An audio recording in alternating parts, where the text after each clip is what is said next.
শুভ সকাল বন্ধুরা, কেমন আছো তোমরা? আশা করছি সবাই সুস্থ আছো ও ভালো আছো। মালদা জেলার ছোট্ট একটা গ্রাম থেকে আমি শম্পা আমার ছোট্ট একটা চ্যানেলে তোমাদের সবাইকে স্বাগত জানিয়ে আজকের ব্লগটা আমি শুরু করছি। তো এখন বাজে সকাল 6টা। তো ওইদিকে তোমার ঝাড়ঝাটাও দেওয়া হয়ে গেছে, হয়ে যাওয়ার পরে ঘর লেপানোও হয়ে গেছে। থালা বাসনগুলো আমি আগেই রেখে গেছিলাম পুকুরে, তো ওগুলো আর কি কাজকর্ম ওদিকে সেরে আমি আসলাম পুকুরে থালা বাসনগুলো ধুয়ে নিয়ে যাওয়ার জন্য। তো চলো বন্ধুরা, ভিডিওটার সঙ্গে থাকো আর ভিডিওটা দেখতে থাকো, আশা করছি তোমাদের ভালো লাগবে। তো থালা বাসনগুলো রান্নাঘরে রেখে আমি চলে গেলাম মার্শালে মুখ ধুতে, আর এক বালতি জল নিয়ে আসবো তার জন্য। তো এদিকে দেখো আমি চলে আসলাম, ওইদিকে যে কলার গাছগুলো আছে না, তো ওখানে আমাদের মার্শালটা আছে। আর এদিকে তোমার আমার মেয়ে যে ঘুমিয়ে আছে বারান্দায় আর কি। তো মা এসছে, তো এই যে তোমার এটা হচ্ছে আমার মা, আমার মেয়ের জন্মদিনে এসছে, তো ছোট্ট করে জন্মদিন পালন করলাম। আর এদিকে মা না পান খেয়ে অভ্যেস হয়ে গেছে, তো সকালবেলা পান না খেলে ভালোই লাগে না, তো তার জন্য আর কি পানটা বানিয়ে মা খাচ্ছে।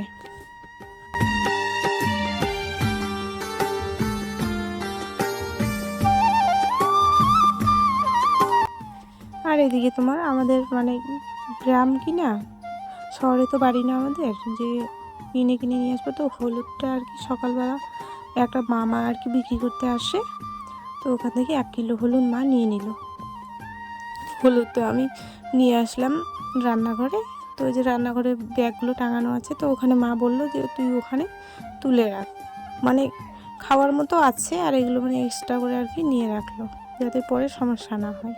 গ্রামে বাড়ি তো সব কিছু পাওয়া যায় না জানো, তো ওই জন্য বেশি বেশি করে কিনে আর কি রাখি।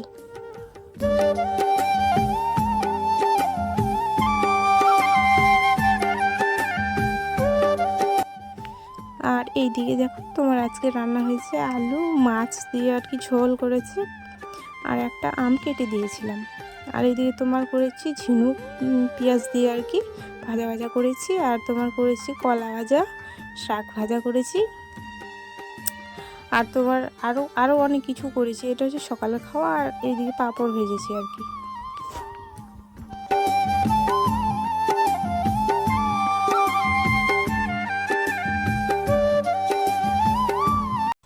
তো এইদিকে তোমার খাওয়া দাওয়ার পরে তোমার দাদাভাই ওই যে পাট ফেলেছি যে, তো ওগুলোতে আর কি জল দিয়েছে, জল দেওয়ার পরে ভিটামিন বলে দিতে হবে, তো তার জন্য তোমার দাদাভাইকে আমি জল নিয়ে এনে আর কি ট্যাঙ্কিতে ভরে ভরে আর কি দিচ্ছিলাম।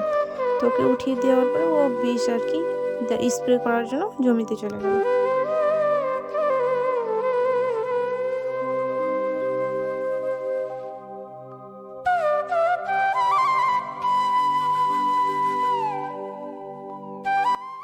তো যারা এত দূর অবধি আমার ভিডিওটা দেখেছো বা যারা আমার চ্যানেলে নতুন বন্ধু, তোমাদের সবাইকে বলছি বন্ধুরা, আমার পাশে থাকার জন্য আমার চ্যানেলটাকে সাবস্ক্রাইব করে আমার পাশে একটু থেকো।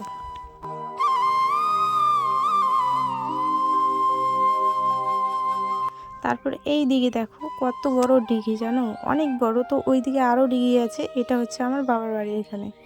তো এই যে মা চলে এসেছি, ওই মা আর আমি আসলাম ভোট দিতে। তো আমার ভোটটা না কার্ডটা ট্রান্সফার হয়নি এখনও, তো তার জন্য আর কি মার সাথে আমি ভোট দিতে চলে আসলাম।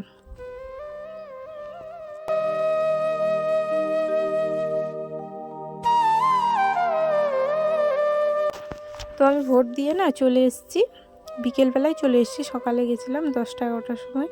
তো চলে আসার পরে আমার বাড়ির অনেক কাজ পড়ে আছে, তো তার জন্য কাজে আর কি হাত লাগিয়ে দিয়েছি। ওইদিকে আমি ছাগলের আর কি পাতাগুলো মানে কাটতে গেছিলাম, ভুট্টার পাতা, তো ওগুলো কেটে নিয়ে আসার পরে এখন বাজে তোমার ওই 5টার মতো। তো ওই যে খড়ি আর কি ঢুকানো বাকি ছিল, রান্নাঘরটা ফাঁকা হয়েছিল, তো তার জন্য আর কি খড়িগুলো আমি কেটে নিয়ে আর কি ঢোকাবো। ওই যে বাঁশের কঞ্চি আর অনেক কিছু আছে ছাগলের, মানে খাওয়াই না অনেক ডাল, তো ওই ডালগুলো আর কি জমে আছে ওখানে, তো ওগুলোই নিয়ে নিয়ে আমি আর কি রান্নাঘরে নিয়ে যাব। তো চলো তোমরা ভিডিওটা দেখো, আশা করছি তোমাদের ভালো লাগবে।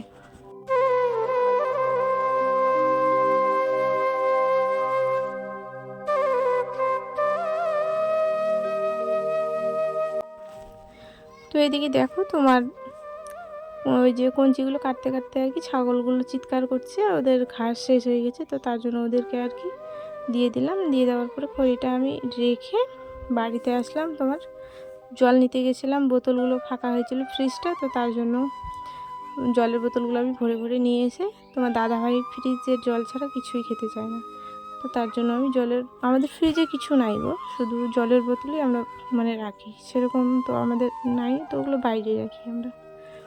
তো চলো আজকের ভিডিওটা আমি এখানে শেষ করছি, আবার দেখা হবে অন্য কোনো একটা ব্লগে। তো আমার ভিডিওটা যদি একটুও ভালো লেগে থাকে তাহলে লাইক, কমেন্ট আর চ্যানেলটাকে সাবস্ক্রাইব করে আমার পাশে দেখো।